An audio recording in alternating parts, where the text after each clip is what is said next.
بہت عرصہ پہلے ایک خوبصورت مگر گمراہ قوم آباد تھی۔ اس قوم کے لوگ اپنے رب کو بھول کر بتوں کی پوجا کرتے تھے، ظلم کرتے اور ایک دوسرے کا حق چھینتے تھے۔ اللہ تعالیٰ نے ان لوگوں کی ہدایت کے لیے حضرت یونس علیہ السلام کو بطور نبی بھیجا۔ حضرت یونس علیہ السلام نے انہیں محبت کے ساتھ، نرمی کے ساتھ سمجھایا کہ صرف ایک اللہ کی عبادت کرو ورنہ تم پر عذاب آ سکتا ہے، مگر لوگ ان کی بات نہیں مانتے تھے۔ وہ یونس علیہ السلام کا مذاق اڑاتے، بات سن کر بھی نہ سنتے۔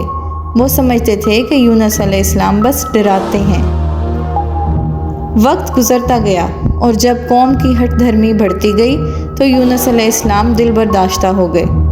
انہوں نے سوچا کہ اب شاید یہ لوگ کبھی نہ بدلیں۔ وہ اپنے شہر سے ناراض دل کے ساتھ نکل گئے، حالانکہ اللہ کی اجازت کا انتظار کرنا ضروری تھا۔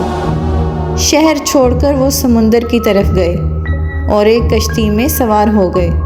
سمندر میں اچانک تیز طوفان آ گیا، کشتی ہچکولے کھانے لگی۔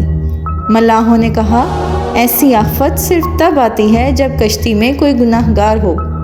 کرہ ڈالا گیا اور 3 بار حضرت یونس علیہ السلام کا نام نکلا۔ یونس علیہ السلام سمجھ گئے کہ وہ اللہ کی اجازت کے بغیر آئے تھے، لہٰذا انہوں نے خود کو سمندر میں ڈال دیا۔ جیسے ہی وہ پانی میں گرے، ایک بہت بڑی مچھلی اللہ کے حکم سے انہیں سالم نگل گئی۔ یہ اللہ کی قدرت تھی، ورنہ مچھلی انہیں نقصان پہنچا سکتی تھی۔ مچھلی کے پیٹ میں گہرا اندھیرا تھا، نہ روشنی، نہ ہوا، نہ کوئی آس۔ یونس علیہ السلام نے اپنے غلط قدم پر اللہ سے سچے دل سے توبہ کی اور اللہ کو پکارا، لا الہ الا انت سبحانک انی کنت من الظالمین۔ دن رات وہ اسی دعا میں مشغول رہے۔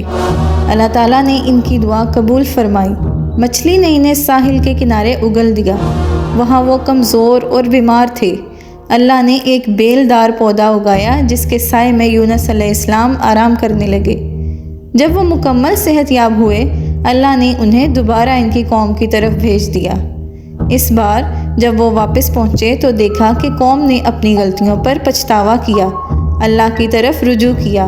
اللہ نے ان پر سے عذاب ٹال دیا اور انہیں معاف کر دیا۔